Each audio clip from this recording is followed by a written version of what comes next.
منانا کہاں لکھا ہے؟ میلاد کے معنی پیدائش، جنم، برتھ۔ آپ کے یہاں بچہ پیدا ہوتا ہے، اس کو برتھ سرٹیفکیٹ دیتے ہیں آپ۔ عربی میں برتھ سرٹیفکیٹ آج بھی تمام عرب ملکوں میں چلے جاؤ، اس کے اوپر لکھا ہوتا ہے شہادہ میلاد۔ تو میلاد کے معنی کیا ہوئے؟ اونچی۔ اچھا اب سمجھدار لوگوں یہ بتاؤ، میلاد مخلوق کا ہوتا ہے یا خالق کا؟ خالق پیدا کرنے والا اللہ، مخلوق جو پیدا ہوئے، تو میلاد کس کا ہوتا ہے؟ تو میلاد پوچھنا چاہتے ہو، مخلوق تو پیدا ہی ہوئی ہے، پھر بھی پوچھنا چاہتے ہو میلاد منانا کہاں لکھا ہے؟ خالق پیدا نہیں ہوتا، مخلوق پیدا ہوتی ہے۔ تو میلاد منانے والے یہی بتاتے ہیں ہم نبی کو مخلوق مانتے ہیں، اسی لیے میلاد مناتے ہیں۔ اگر ان کو خالق مانتے یا اس کا شریک مانتے یا اس کا جز یا مثل مانتے تو کبھی میلاد نہ مناتے۔ تو اچھا آپ کہتے ہیں میلاد کہاں لکھا ہے؟ اے انسان، تیرا میلاد قرآن میں لکھا ہے۔ حضرت آدم کا میلاد قرآن میں، حضرت حوا کا میلاد قرآن میں، حضرت ابراہیم کا میلاد قرآن میں، حضرت موسیٰ کا میلاد قرآن میں، حضرت مریم کا میلاد قرآن میں، حضرت عیسیٰ کا میلاد، بلکہ انسان کا میلاد قرآن میں بیان ہوا۔ اگر عربی آتی ہے تو لفظ ولدہ کے معنی بتاؤ۔ میں ابھی آیت پڑھ دیتا ہوں قرآن کی۔ جس نے یہ سوال کیا اس کو اگر عربی آتی ہے تو ولدہ کے معنی بتائے۔ نہیں معلوم؟ ولد لکھتے ہو نا، میں ولد فلاں بیٹا ہوں، اس کا ولدہ کے معنی پیدا ہونا۔ قرآن کی آیت سورہ مریم، اللہ فرماتا ہے وَسَلَامٌ عَلَيْهِ يَوْمَ وُلِدَ۔ یوم دن کو کہتے ہیں، ولدہ پیدائش کے دن۔ اللہ فرماتا ہے سلام ہو اس پر جس دن پیدا ہوا۔ نبی کا ذکر ہے، حضرت یحییٰ حضرت عیسیٰ کا ذکر ہے۔ اللہ فرما رہا ہے نبی کے یوم پیدائش پر سلام ہو۔ اللہ سلام بھیجے اور تم پوچھو کہاں لکھا ہے؟ پڑھو تو صحیح قرآن کو۔ اللہ فرما رہا ہے نبی کے یوم پیدائش پر کیا ہو؟ اونچی۔ وہ خاص دن ہے تبھی اللہ نے سلام بھیجا ہے نا۔ ثبوت قرآن سے ملا یا نہیں ملا؟ نبی علیہ السلام خود ایک دن اپنے کاشانہ اقدس سے مبارک گھر سے باہر تشریف لائے۔ عبداللہ بن عباس کہتے ہیں کہ صحابہ بیٹھے ہوئے تھے اور نبی علیہ السلام اس طریقے سے صحابہ کے سامنے آئے کہ حضور صحابہ کی باتیں سن رہے تھے، صحابہ حضور کو دیکھ نہیں رہے تھے۔ تو یتذاکرون، آپس میں صحابہ مذاکرہ کر رہے تھے، گفتگو کر رہے تھے آپس میں۔ ایک صحابی کہنے لگے ان اللہ اتخذ ابراہیم خلیلا، کہ جناب ابراہیم کو اللہ نے خلیل بنایا۔ وقال آخر، دوسرے کہنے لگے کہ موسیٰ کلم اللہ تکلیما، کہ موسیٰ وہ ہیں کہ جن سے اللہ نے گفتگو فرمائی۔ تیسرے کہنے لگے کہ عیسیٰ کلمۃ اللہ و روح، کہ عیسیٰ اللہ کا کلمہ ہے اور اللہ رب العالمین نے آپ کو بغیر باپ کے پیدا فرمایا۔ تیسرے کہنے لگے آدم اصطفیٰ اللہ، کہ آدم وہ ہیں جن کو اللہ رب العالمین نے چن لیا۔ تو فخرج علیہم رسول اللہ، جب صحابہ آپس کی گفتگو مکمل کر چکے تو حضور ان کے سامنے آ گئے صلی اللہ علیہ وسلم۔ وقال قد سمعت کلامکم وعجبکم، حضور نے فرمایا میں نے تمہاری گفتگو بھی سنی ہے اور تمہارا تعجب کرنا بھی سنا ہے کہ فلاں نبی کو اللہ نے یہ شان فرمایا۔ ابراہیم خلیل، ان ابراہیم خلیل اللہ وهو كذلك، وموسیٰ نجی اللہ وهو كذلك، وعیسیٰ کلمۃ روح وهو كذلك، وآدم اصطفیٰ اللہ وهو كذلك۔ فرمایا بالکل اس بات میں کوئی شک نہیں کہ ابراہیم خلیل اللہ ہے، موسیٰ کلیم اللہ ہے، نجی اللہ ہے، اور عیسیٰ اللہ کا کلمہ بھی ہے اور روح بھی ہے، اور جناب آدم کو اللہ نے چن لیا۔ حضور نے فرمایا اس میں کوئی شک نہیں، الا وانا حبیب اللہ۔ لوگ کہتے ہیں جی میلاد کہاں لکھا؟ میں نے کہا حضور نے میلاد سارے نبیوں کا تذکرہ سننے کے بعد پھر حضور نے اپنی شان خود بیان فرمائی ہے۔ وہ تو کوئی جانور بھی خوش ہوئے۔ میں تو حیران ہوتا ہوں کہ لوگ میلاد شریف کے مہینے میں آ کر لوگوں کو دلیلیں مانگتے ہیں۔ میں نے کہا بے وقوف، حضور کی تشریف آوری پر تو جانور بھی خوش ہو گئے، درندے بھی خوش ہو گئے، پرندے بھی خوش ہو گئے، دریا بھی خوش ہو گئے، آگ بھی خوشی میں آ کر اس نے پانی کی شکل اختیار کر لی۔ ٹھنڈی ہو گئی نا، پانی کا کام ہے ٹھنڈا ہونا۔ ہاں تو پانی کے اندر آگ کی خاصیت پیدا ہو گئی اور آگ کے اندر پانی کی خاصیت پیدا ہو گئی۔ پتہ نہیں تو کیسا مسلمان ہے کہ تو اس پر بھی دلیلیں مانگتا ہے۔ حضور خود نبیوں کا تذکرہ سننے کے بعد حضور نے فرمایا ہاں باتیں ایسی ہی ہے، لیکن الا وانا حبیب اللہ ولا فخرا، میں اللہ کا محبوب ہوں۔ ہاں دیکھیں اللہ تبارک و تعالی نے قرآن عظیم میں ارشاد فرمایا کہ هو الذی خلق لکم ما فی الارض جمیعا، اللہ تعالیٰ وہ ذات ہے جس نے زمین پر جو کچھ ہے سب کا سب تمہارے نفع کے لیے پیدا کیا ہے۔ لہٰذا جس سے ہم جس چیز سے بھی دنیاوی نفع اخروی نفع حاصل کرنا چاہیں اس آیت کی روشنی میں کر سکتے ہیں، ہمارے لیے طیب ہے، حلال ہے۔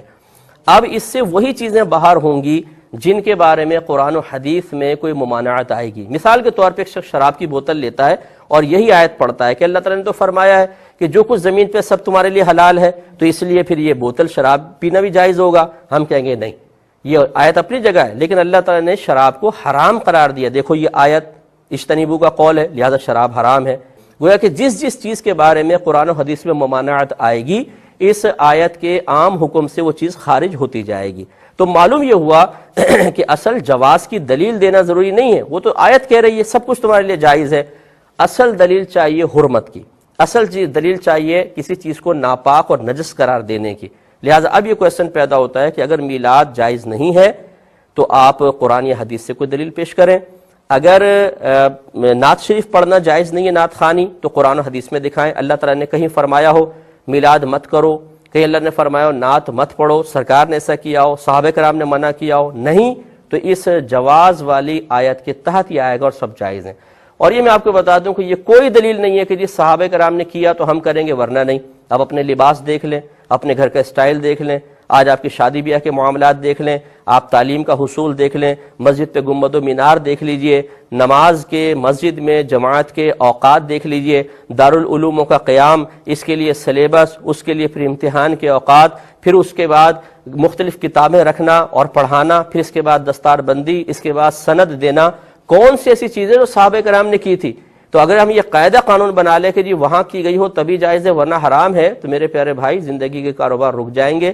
یہ مطالبہ ہی بالکل غلط ہے۔ لہٰذا اصل چیز ہے ممانعت، اگر کہیں ممانعت ہے تو دکھائی جائے، نہیں ہے تو یہ اپنا اس کا حکم جواز ہے۔ اعتدال حضرت امیر معاویہ رضی اللہ تعالیٰ عنہ کی مرویات سے ہے کہ حضور علیہ السلام مسجد نبوی میں تشریف لائے تو صحابہ بیٹھے ہوئے تھے، تو بیٹھ کر کے وہ ان کا باہمی کسی عنوان سے گفتگو کا جلسے کا سٹائل تھا، بلکہ حدیث کے لفظ ہیں کہ حضور آئے تو فرمایا ما اجلسکم، تم کیوں بیٹھے ہوئے ہو، تمہارے اس جلوس کا، بیٹھنے کا، جلسے کا کیا مقصد ہے؟ تو صحابہ نے جو جواب دیا وہ سننے کے قابل ہے۔ انہوں نے کہا جلسنا نذکر اللہ ونحمدہ علی ما ہدانا للاسلام ومن علینا بک، حضور ہمارے بیٹھنے کا مقصد یہ ہے کہ ہم اللہ کی حمد بول رہے ہیں، اس کی ثنا کر رہے ہیں، اس کا شکریہ ادا کر رہے ہیں اس بات پر کہ اس نے ہمیں ہدایت اسلام دی اور آپ کی صورت میں ہمارے اوپر کرم فرمایا، ومن علینا بک، آپ کی صورت میں ہمارے اوپر کرم کیا۔ اور اگر اس کو حضرت حسان بن ثابت کے لہجے میں دیکھنا چاہو تو ان کے لفظ صریح لفظ یہ ہیں منا علینا ربنا ام بعث فینا محمد صلی اللہ علیہ وسلم، ہمارے رب نے ہمارے اوپر احسان کیا ہے کہ محمد عربی عطا کر دیا۔ اور اگر اس کا اردو میں منظوم ترجمہ چاہو تو یہی ترجمہ ہوگا فضل رب العلا، اور کیا چاہیے، مل گئے مصطفیٰ، اور کیا چاہیے، منا علینا ربنا ام بعث فینا محمد۔ انہوں نے کہا کہ ہم اس پر اللہ کا شکریہ ادا کر رہے ہیں کہ اللہ نے آپ کی صورت میں ہمارے اوپر احسان کیا ہے۔ جب صحابہ نے یہ بات کہی تو حضور مسکرا کے گزر جاتے، کہتے کہ اچھا کام ہے، اور اگر اچھا نہیں تھا تو روک دیتے، لیکن حضور فرمایا کیا صحابہ تم اس بات پہ قسم اٹھا سکتے ہو کہ اسی لیے بیٹھے ہو؟ تو صحابہ کو حیرت ہوئی ہوگی کہ اس بات پر قسم لینے کا کیا مقصد ہے، لیکن حضور نے کہا تو انہوں نے برجستہ عرض کی حضور ہم اللہ کی قسم اٹھا کے کہتے ہیں اسی لیے بیٹھے ہو۔ حضور نے باقاعدہ حدیث میں آتا ہے، مسلم کی روایت ہے، سنن نسائی میں ہے، باقی کتب حدیث میں، حضور علیہ السلام نے ان سے قسم مانگی، مجھے قسم دو کہ تم اسی لیے بیٹھے ہوئے ہو۔ تو صحابہ نے عرض کی حضور ہم اللہ کی قسم اٹھا کے کہتے ہیں ہم اسی لیے بیٹھے ہیں۔ تو حضور نے قسم مانگی ان سے اور انہوں نے سب نے باقاعدہ قسم دی، ہم اللہ کی قسم اٹھاتے ہیں، ہم اسی لیے بیٹھے ہیں کہ آپ کی صورت میں اللہ نے جو ہمارے اوپر انعام کیا ہے اس پر اللہ کا شکر ادا کر رہے ہیں۔ تو جب صحابہ سے باقاعدہ حضور نے قسم لے لی اور انہوں نے قسم دے دی تو حضور علیہ السلام نے فرمایا صحابہ میں تم سے جو قسم لی ہے وہ کسی تہمت کی بنیاد پر نہیں لی، کوئی شک نہیں تھا تمہارے قول کی صداقت پر کہ میں نے قسم سے تصدیق چاہی ہو، بلکہ ماجرا کچھ اور تھا، اور وہ کیا تھا کہ میں حجرے میں تھا، اتانی جبریل علیہ السلام، میرے پاس حضرت جبریل امین آئے، تم باہر بیٹھ کے مجلس کر رہے تھے اور میں حجرے میں بیٹھا ہوا تھا، اتانی جبریل علیہ السلام، اور میرے پاس جبریل امین آئے، فاخبرنی ان اللہ یباہی بکم الملائکہ، مجھے جبریل نے آ کے خبر دی اے صحابہ تمہارے اس عمل پر اللہ فرشتوں میں فخر کر رہا ہے، تمہارے اس عمل پر، فاخبرنی ان اللہ یباہی بکم الملائکہ، تمہارے اس عمل پر اللہ فرشتوں میں ناز کر رہا ہے، فرشتوں میں فخر کر رہا ہے کہ میں نے ان کو ایک نعمت دی تھی، کتنے قدردان ہیں کہ اب بھی بیٹھ کے اس کا شکریہ ادا کر رہے ہیں۔ اللہ اکبر۔ تو مجھے بتائیے آج اگر میں اور آپ بیٹھ جائیں اور جمع ہو جائیں، چلو بیٹھنے کی جگہ پر چراغاں بھی کر لیں، نیچے اچھی چٹائیاں بھی بچھا لیں، اب اتنی آوازیں نہیں ہیں کہ زور سے بول کر آخری شخص تک آواز پہنچائی جائے، چلو سہولت کے لیے لاؤڈ سپیکر بھی لگا لیں، کوئی دور و نزدیک سے لوگ آئے ہیں ان کے لیے کوئی کھانے کا شیرینی کا انتظام بھی کر لیں، تو اس میں کیا قباحت ہوگی؟ یہ کیا بالکل اسی مجلس کا تسلسل دکھائی نہیں دیتا؟ ہاں اگر ضد ہے تو اس پر بڑی باتیں کی جا سکتی ہیں اور کی بھی جاتی ہیں، لیکن اگر ضد نہیں ہے، انصاف کی نظر سے دیکھا جائے تو اگر اسی عنوان سے میں بیٹھ جاؤں اور آپ بیٹھ جائیں اور ہم جو ہے وہ اپنے رزق سے اس کے لیے کوئی دوستوں کے لیے اہتمام بھی کھانے کا کر لیں اور حضور علیہ السلام کی سیرت کو عنوان چھیڑ لیں، فضائل و مناقب کی باتیں کر لیں، تو اس میں کوئی قباحت نہیں ہوگی۔ کسی صحابی نے کسی مسجد کے اندر اشتہار چھپوا کے اعلان کرا کے درس قرآن کرایا ہے کبھی؟ سیرت النبی کا جلسہ، ختم بخاری، مدرسے کا دستار فضیلت کا جلسہ، آپ نے اشتہار پڑھے ہیں نا؟ یہ سارے مکاتب فکر کے ہوتے ہیں کہ نہیں ہوتے؟ کسی صحابی نے اس طرح، وہ تو روز درس قرآن دیتے تھے، لیکن اس طرح اشتہار چھپوا کے، پوسٹر لگا کے، اور مصر سے کسی صحابی کو اسپیشل بلوا کے یا یمن سے بلوا کے مسجد کے اندر کبھی درس قرآن کے اجتماعات کرائے، سیرت النبی کے جلسے، ختم بخاری کے؟ او بھائی، یہ ساری چیزیں حضور کے صحابہ کی سنت سے مروجہ انداز میں ثابت نہیں۔ مجھے بتا میرے بھائی، میں درد کے ساتھ تجھ سے سوال کرتا ہوں کہ سیرت النبی کے جلسے میں تو پشاور سے مولانا بلائے، پنڈی سے بلائے، تو گجرات اور کراچی سے لوگوں کو بلا کر کے اگر سیرت کا جلسہ کرائے اور تو اس میں ایک آدمی کو کراچی سے بلوایا جا رہا ہے تو تو نے اس کو 20,000 کی ٹکٹ بھی دی اور اشتہار پہ بھی جلسے پہ خرچ ہوا، پھر لنگر بھی پکا، کھانا بھی تو نے کھلایا، نہ تجھے کوئی بیوہ یاد آئی، نہ تجھے کوئی مسکین یاد آیا، نہ تجھے کوئی غریب یاد آیا؟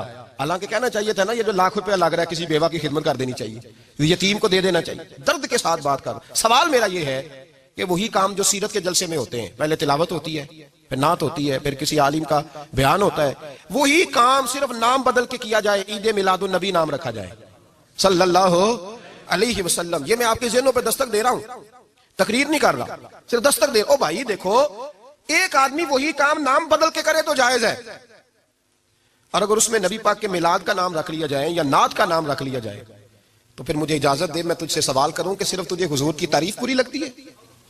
پھر مجھے اجازت دے کہ میں تجھ سے پوچھوں کہ صرف تجھے نعت اچھی نہیں لگتی؟ پھر مجھے اجازت دے کہ میں تجھ سے پوچھوں کہ تجھے صرف رسول اللہ کے قصیدے اچھے نہیں لگتے؟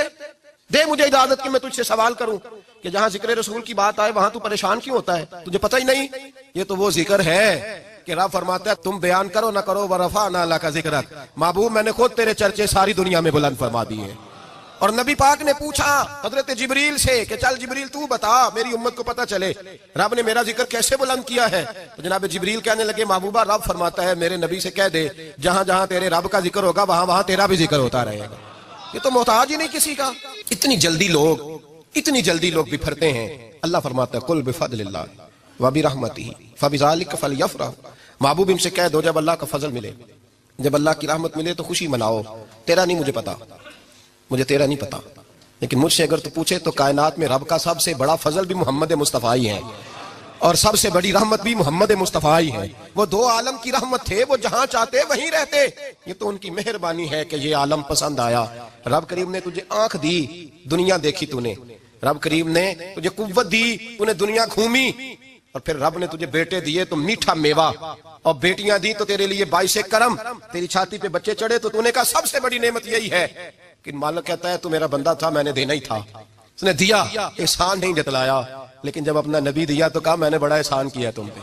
لقد من اللہ علی المؤمنین اذ بعث فیہم رسولا، میں نے تم پر احسان کیا ہے۔ کون دیتا ہے کسی کو محبوب اپنا؟ نہ جانے رب نے یہ کیسے گوارا کیا۔ لقد من اللہ علی المؤمنین اذ بعث فیہم رسولا، اتنا بڑا فضل، اتنا بڑا فضل، فضل بھی حضور۔ اور جب بات رحمت کی آئی تو فرمایا مومنوں صرف تمہیں ہی نہیں، عیسائیوں، یہودیوں، سکھوں، دنیا میں جتنی مخلوق ہے، حتیٰ کہ جانور بھی، حتیٰ کہ چونٹیاں، نباتات، جمادات، ہر چیز، یا اللہ تو نے کیا دیا؟ فرمایا وما ارسلناک الا رحمتا للعالمین، میں جس کا رب ہوں ان سب کے لیے میں نے اپنے نبی کو رحمت بنا کے بھیج دیا ہے۔ نہ میں وابی نہ میں بابی، میں ہوں مسلم، علمی کتابیں۔ آپ ان چیزوں سے باہر نکلیں، سنی شیعہ کی تفریق سے بالا تر ہو کر آپ کتاب و سنت کے دلائل کو دیکھیں۔ اس کا ایک طریقہ صحیح مسلم میں ہے، آپ علیہ السلام سوموار کا روزہ رکھتے تھے، پوچھا گیا آپ پیر کا روزہ کیوں رکھتے ہیں؟ فرمایا فیہ ولدت وفیہ انزل علیہ، اس دن میری پیدائش ہوئی اور اس دن مجھ پہ قرآن کی وحی پہلی دفعہ نازل ہوئی تو میں اس کے خوشی کے اظہار کے لیے، یعنی جشن قرآن اور جشن مصطفیٰ صلی اللہ علیہ وآلہ وسلم آپ علیہ السلام سال بعد نہیں مناتے تھے، ہر ہفتے مناتے تھے، اور پیر کا روزہ رکھ کے۔ اب رہا یہ جو امت نے جو چیز ایکسیپٹ کی ہے اجماع کے طور پہ، وہ بھی بالکل ٹھیک ہے۔ مستدرک علاقے میں حدیث ہے میری امت کبھی بھی گمراہی پہ جمع نہیں ہوگی، یعنی پوری امت اگر کوئی کام کر رہی ہو، امت کا ایک گروہ نہیں، پوری امت کم از کم اتنی بات پہ متفق ہے کہ میلاد کے مہینے میں نبی صلی اللہ علیہ وآلہ وسلم کا ذکر خیر ہونا چاہیے۔ بریلوی میلاد مصطفیٰ کانفرنس کر رہے ہیں، دیوبندی سیرت مصطفیٰ کانفرنس کر رہے ہیں، اہل حدیث محمد رسول اللہ کانفرنس کر رہے ہیں، نام مختلف رکھے ہوئے ہیں۔ شیعہ بھی میلاد مصطفیٰ کانفرنس کر رہے ہیں، کوئی 17 ربیع الاول کو کر رہا ہے، کوئی 12 کو کر رہا ہے، کوئی 9 کو کر رہا ہے، کوئی پورا مہینہ کر رہا ہے۔ لیکن امت نے اس پہ اتفاق کر لیا کہ میلاد کے مہینے میں میلاد ڈسکس ہونا چاہیے، نبی علیہ السلام کی مبارک زندگی، تو یہ اجماع امت ہے۔ سنن طبرانی میں صحیح سند سے عبداللہ ابن مسعود کا قول ہے کہ جس کو امت اچھا سمجھنا شروع کر دے، امت کا ایک گروہ نہیں، پوری امت، وہ اللہ کے نزدیک بھی اچھا ہے۔ اب پوری امت اس پہ قائل نہیں ہے کہ آپ میلاد کے موقع پہ ڈول ڈمکے کریں اور مکے مدینے کے ماڈل بنا کے ان کے سامنے دعائیں کریں، عورتوں مردوں کا اختلاط ہو۔ یہ ایک فرقہ ہی اس کو لے کے چل رہا ہے، پوری امت نہیں اس کو مانتی، پوری امت۔ پہلی بات تو یہ کہ 12 ربیع الاول نبی کا یوم ولادت ہے، اس پر کوئی صحیح روایت موجود نہیں ہے۔ اگر ہے تو بھائی کوئی دکھا دے، بھائی یہ روایت ہے، اس کے یہ راوی ہیں، سارے ثقہ راوی ہیں، ایسی کوئی روایت موجود نہیں ہے۔ اور اس کی وجہ یہی ہے کہ اللہ تعالیٰ نے اپنے نبی کی ولادت کے دن کو امت سے چھپا لیا ہے تاکہ اس میں خرافات، کیونکہ پچھلی امتوں نے کیا نا اپنے انبیاء کی ولادتوں کے دن کے ساتھ۔ لیکن اگر فرض کر لیں، لوگ بحث کرتے ہیں نہیں جی فلاں نے لکھا ہے تو فلاں نے لکھا ہے، چلو مان لیا کہ 12 ربیع الاول نبی کا یوم ولادت ہے، تو ہمیں رسول اللہ صلی اللہ علیہ وسلم کی سیرت میں یوم ولادت پہ کیا کرنا ملتا ہے؟ احادیث صحیحہ سے صحیح حدیث ہے کہ نبی صلی اللہ علیہ وسلم پیر کے دن کا روزہ رکھتے تھے۔ صحابہ نے پوچھا کیوں؟ آپ نے فرمایا یہ میرا یوم ولادت، پیر کو آپ پیدا ہوئے۔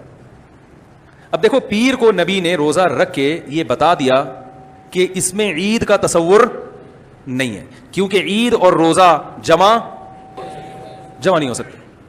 اب اس کو سیلیبریٹ نہیں کیا جا سکتا، جس دن روزہ ہو جائے گا نا، اب وہ سیلیبریٹ کرنا اس کو ممکن ہے ہی نہیں، اس میں جشن کا تصور ہی ختم ہو گیا۔ رسول اللہ صلی اللہ علیہ وسلم نے اپنی زندگی کے اندر آپ کی بعثت جب 40 سال کے ہوئے تو آپ کو نبی بنایا گیا، 23 سال تک تو آپ صلی اللہ علیہ وسلم کی زندگی میں بھی یہ دن آیا۔ یہی سیدنا ابو بکر صدیق رضی اللہ تعالیٰ عنہ کی زندگی میں 2 مرتبہ آیا آپ صلی اللہ علیہ وسلم کی وفات کے بعد۔ رسول اللہ صلی اللہ علیہ وسلم کے یہ صحابی عمر رضی اللہ تعالیٰ عنہ کی دور خلافت میں یہ دن 10 مرتبہ آیا، سیدنا عثمان کی خلافت میں 12 مرتبہ آیا، اور سیدنا علی کی خلافت میں 4 مرتبہ آیا۔ کسی صحابی نے اس انداز سے یہ دن منایا؟ کسی ایک حدیث میں۔ اور پھر اس بات کو سمجھنا چاہیے کہ رسول اللہ صلی اللہ علیہ وسلم کی ولادت با سعادت 9 ربیع الاول کو ہوئی۔ اگر آپ کسی کتاب کا مطالعہ کر چکے ہیں تو بہت اچھا، نہیں کی تو کرنی چاہیے کہ وہ سال جس سال میں رسول اللہ صلی اللہ علیہ وسلم پیدا ہوئے، اگر حساب و کتاب نکالا جائے تو پیر کا دن یا تو 2 ربیع الاول کو آتا ہے، یا 9 ربیع الاول کو آتا ہے، یا 16 ربیع الاول کو آتا ہے، یا 23 ربیع الاول کو آتا ہے، 12 کو تو پیر کا دن آتا ہی نہیں ہے۔ اور رسول اللہ صلی اللہ علیہ وسلم پیر کے دن روزہ رکھا کرتے تھے، اور فرمایا میں اس دن اللہ نے مجھے مبعوث کیا اور اسی دن اللہ تعالیٰ نے مجھے دنیا میں بھیجا۔ آپ تو شکر کے لیے اللہ کی رضا حاصل کرتے ہیں، آپ تو یہ طبلے اور اس طرح کی چیزوں کو توڑنے آئے، منع کرنے آئے۔ خوشی کا موقع آپ نے سنا، کان اذا اتاه امر يسر به خر ساجدا لله، آپ کو جب خوشی ملتی تو آپ اللہ کے سامنے سجدہ ریز ہوتے۔ نہ اس طرح فضول خرچی کرنے کا حکم دیا، نہ اس طرح کیا، نہ کسی صحابی نے کیا۔ دیکھیں رسول اللہ صلی اللہ علیہ وسلم نے نہ پہلے 40 سال اپنی سالگرہ منائی، نہ بعد کے 23 سال منائی۔ نہ پہلے 40 سال منگے جب نبی نہیں تھے، نہ بعد کے 23 سال جب نبی بنے تب بھی نہیں منائے۔ ہاں ایک شکرانے کے طور پر چونکہ آپ پیدا ہوئے تھے، آپ ایک کام کرتے تھے جو کوئی کرنا چاہے تو کرے۔ نبی اکرم صلی اللہ علیہ وسلم فرماتے ہیں میں پیر اور جمعرات کو روزہ رکھتا ہوں، اس لیے کہ پیر کو میں پیدا ہوا تھا، اور پیر کے دن نام اعمال پیش کیے جاتے ہیں اور جمعرات کو نام اعمال پیش کیے جاتے ہیں۔ مطلب پیر اور جمعرات کو نام اعمال پیش کیے جاتے ہیں، حدیث ہم نے دیکھی نا، پیر رکھنے والوں کے نام اعمال قبول نہیں ہوتے۔ قاسم فرماتے ہیں میں پیر کا روزہ رکھتا ہوں کیونکہ پیر کو نام اعمال پہنچتی ہے اور میں اس دن پیدا ہوا۔ تو کوئی بول سکتا نبی نے تو پیدائش کے دن منائی، ہاں تو آپ نے روزہ رکھا اور ایک دن نہیں رکھا، پورے سال پیر کا روزہ رکھا۔ اگر کوئی بولے بھی تو پورے سال رکھا، ایک دن نہیں رکھا، ٹھیک۔ اچھا تو نبی اکرم صلی اللہ علیہ وسلم نے کبھی نہیں منایا، آپ کی زندگی ختم ہوئی، اس کے بعد دنیا سے آپ چلے گئے۔ اس کے بعد ابو بکر صدیق کتنا محبت کرتے تھے رسول اللہ صلی اللہ علیہ وسلم سے، کتنا کرتے تھے. ایک تو دوست، سب سے عزیز جگری دوست، دوسرا داماد، بیٹی دیے گئے. ان کی حکومت 2 سال چلی خلافت. 2 سال میں کبھی مولد منائے انہوں نے. صدیق سے بڑھ کر سچا نہیں ہے دنیا میں کوئی. ان کا مقام ہی ابو بکر صدیق رضی اللہ عنہ کا کہ خیر البشر بعد الانبیاء والمرسلین، سب سے خیر، سب سے اچھا انسان نبیوں کے بعد، سب سے اچھا نبیوں کے بعد ہے، اخیرہ امت ہے. خیر البشر بعد الانبیاء والمرسلین، نبی اور رسولوں کے بعد سب سے افضل انسان دنیا کا ابو بکر صدیق رضی اللہ عنہ. منائی 2 سال میں؟ نہیں منائی، کہیں بھی نہیں منائی. نہیں بہت مصروف تھے، ذرا شروعات کا دور تھا، مسلمہ بھی اٹھا رہا تھا، جھوٹے نبی اڑ گئے تھے، زکات کا مسئلہ اڑ گیا تھا. ٹھیک، آگے بڑھ. میں نہیں سمجھتا ایک صحابی کو نبی سے محبت اور کوئی چیز محبت کی علامت اور وہ نہ کرے، وہ تو جان دے دیں گا محبت، تو ٹھیک مان لیں. دوسرے خلیفہ عمر بن خطاب رضی اللہ عنہ کتنے دن خلیفہ رہے؟ 10 سال. 10 سال میں عمر بن خطاب رضی اللہ عنہ نے، جو کہ سسر بھی ہے، رشتے میں سسر بھی اور بہت جان نثار ساتھیوں میں سے آپ کے، جب سے ایمان اللہ تب سے لے کر کبھی نبی کا ساتھ نہیں چھوڑا پوری زندگی. انہوں نے 10 سال میں کتنی بار، ان کی تو حکومت بڑی سٹیبل تھی ماشاءاللہ. منافقین کی بولتی بند، مجوسی اور کافروں کا تو انہوں نے سب سمجھے بولتی بند کر دی تھی. سب سٹیبل حکومت تھی، اتنی سٹیبل کہ اسی کو انتہا نہیں. ان کے دور میں انہوں نے کتنی بار منایا اپنے نبی، اپنے محبوب دوست اور اپنے داماد کا. ایک بار میں ٹھیک. عثمان ابن عفان، 2 بیٹیاں اللہ کے رسول نے ان کو بیائی، ایک کی بیائی انتقال ہوا، دوسری بیائی، اور پھر کہا عثمان تیسری بھی ہوتی تو میں تجھے دے دیتا. ایسی شخص ذو النورین لقب ہے، 2 نور سے شادی کرنے والا، 2 نور تھے ان کے پاس، 2 بیٹیوں شادی کی. ٹھیک، جنتی ہے. انہوں نے اپنے سسر کے لیے، اپنے نبی کے لیے، اپنے سسر کے لیے اور اپنے ساتھی کے لیے کیا عمل کیا؟ ان کی حکومت 12 سال چلی ماشاءاللہ. ایکسپانشن نہیں منا. اس کے بعد علی بن ابی طالب 4.5 سال. بھائی ہے رشتے میں، کیا رشتہ ہے؟ بھائی ہے. تو انہوں نے اپنے رسول کے لیے، اپنے بھائی کے لیے، اپنے سسر کے لیے کیا کیا؟ کتنے بار منائے؟ کتنے بار فاطمہ نے کہا مناؤ میرے ابا کی سالگرہ ہے. کیا ہوا؟ منایا. چلو 30 سال کا وقفہ گزر گیا. آخری صحابی کی وفات 110 ہجری میں ہوئی، نبی کی وفات 11 میں ہوئی، 11 ہجری میں. تو آخری صحابی 100 سال اس کے بعد بھی کیے. 100 سال تک صحابہ کا زمانہ چلا. 100 سال میں ایک بھی صحابی نے اس کو منایا کیا؟ دیجیے دلیل. اگر یہ محبت رسول کی علامت ہے، نعوذ باللہ اگر آپ یہ بولیں گے محبت رسول کی علامت ہے اور صحابہ نے نہیں منایا، تو سب سے بڑے نبی سے محبت کرنے والوں پہ الزام ڈالیں گے. سب سے بڑے، اتنی محبت کی کاٹا چننا ہی پسند نہیں. 110 ہجری تک کسی نے نہیں منایا. میرے بھائی چلا گیا زمانہ سب سے بہترین، چلا گیا. چلو اماموں کا دور آیا. امام ابو حنیفہ نے مولد کی فضیلت پہ کتنے باب لکھے فقہ کی کتاب میں؟ امام شافعی نے مولد کی فضیلت پہ کتنے باب لکھے اپنی فقہ کے اندر، اور اس کے مسائل کتنے لکھے؟ اور امام احمد بن حنبل نے، امام مالک نے کتنے باب اور کتنی باتیں لکھی مولد کی تعلق سے اپنی فقہ، اپنی کتابوں میں یا اپنے ان کے فضائل کے اندر. یہ زمانہ بھی چلا گیا. تابعین میں سے کس نے منایا؟ بڑے بڑے تابعین، سفیان ثوری ہے، سعید بن مسیب ہے، بڑے بڑے تابعین. کس تابعین نے منایا؟ کس تابعین نے منایا؟ کس امام نے منایا؟ پھر تم کیسے اس کو محبت کی علامت بول سکتے ہو؟ تعصب میں مت سنو میری بات، تھوڑی عقل لگاؤ، تھوڑا سوچ کے ساتھ وہ کرو کہ کہیں نہ کہیں گڑبڑ کر رہے ہیں ہم، یہ درست نہیں ہے. نبی کریم صلی اللہ علیہ وسلم نے نہیں منایا. اب واقعات لائے جاتے ہیں بے بنیاد، بے بنیاد. جہاں تک کہ ہمیں حدیث کی روشنی میں ہمیں یہ ثابت نہیں ہوتا ہے کہ محمد صلی اللہ علیہ وسلم نے کبھی اپنا سالگرہ بنائے، یا صحابہ نے یا تائین یا تبعین نے کبھی ان کا سالگرہ بنائے. تو جب محمد صلی اللہ علیہ وسلم نے کبھی کہا نہیں کہ میں سالگرہ بناؤ، یا کبھی صحابہ نے بنائے، اور اگر آج ہم ان کا سالگرہ بناتے تو یہ بدعت ہو جاتا ہے. تو سالگرہ بنانے کی کوئی ضرورت نہیں ہے. ایسا کوئی اسلام ایک مذہب کے اندر نہیں ہے، قرآن میں بھی نہیں، شریعہ میں نہیں. یہ ایک ویسٹرن کلچر ہے کہ ہمیں سالگرہ بنانا چاہیے. اور یہ اللہ سبحانہ و تعالیٰ کی طرف سے کہ اگر آپ غور کریں گے 12 ربیع اول محمد صلی اللہ علیہ وسلم کا برتھ ڈے بھی ہے، اور ساتھ ساتھ ان کا انتقال بھی 12 ربیع اول میں ہوا. تو اگر میں آپ سے پوچھوں گا کہ 12 ربیع اول ان کا ڈیتھ اینیورسری بنا رہے ہیں، برتھ اینیورسری بنا رہے ہیں، تو اللہ سبحانہ و تعالیٰ جیسا کہتے ہیں مکروا مکر اللہ واللہ خیر الماکرین، سورہ ال عمران میں سورہ نمبر 3 آیت نمبر 54 میں، کہ انہوں نے پلان کیا اور پلاٹ کیا، اللہ سبحانہ و تعالیٰ نے بھی پلان کیے، اور اللہ از دی بیسٹ آف پلانر. تو یہ کوئی قرآن اور حدیث کی روشنی میں ثابت نہیں عید میلاد النبی بنانا، اور ہمیں بنانے کی ضرورت نہیں ہے. یہ جس طریقے سے کرسچن لوگ عیسیٰ علیہ السلام کا برتھ ڈے بناتے ہیں، یہ الگ مذہب ہے، اسلامک مذہب میں اس کی کوئی اجازت نہیں. میلاد النبی منانا، اس کو جشن کے طور پر اور اس کے اہتمام کرنا، یہ بدعت ہے. اور مراد اس سے یہ ہے کہ عہد رسالت مآب میں، یہ عہد صحابہ میں اس طرح نہیں ہوتا تھا. یہ حضرت عبداللہ ابن مسعود سے رضی اللہ تعالیٰ عنہ، یہ بھی مسلم شریف کی روایت.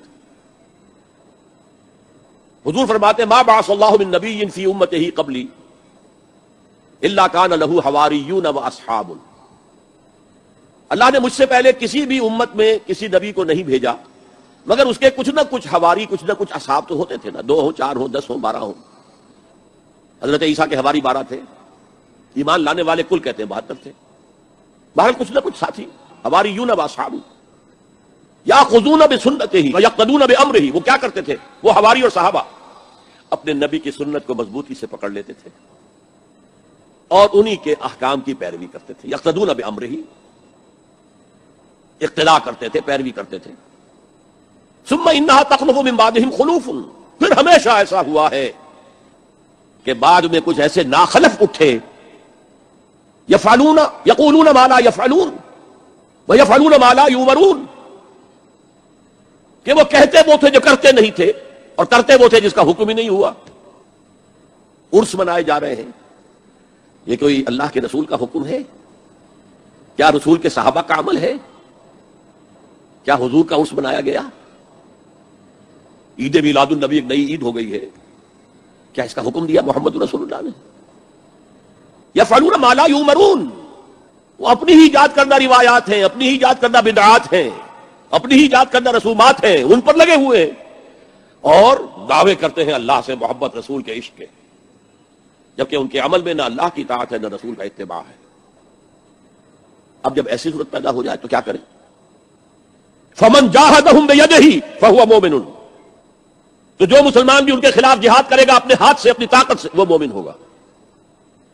ومن جاہدہ بلسانہ فہو مومن، اور جو ان کے خلاف جہاد کرے گا اپنی زبان سے، وہ بھی مومن ہوگا.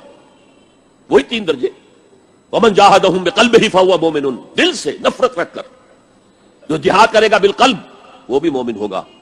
فما وراء ذلک من الایمان حبۃ خردل، اس کے بعد تو ایمان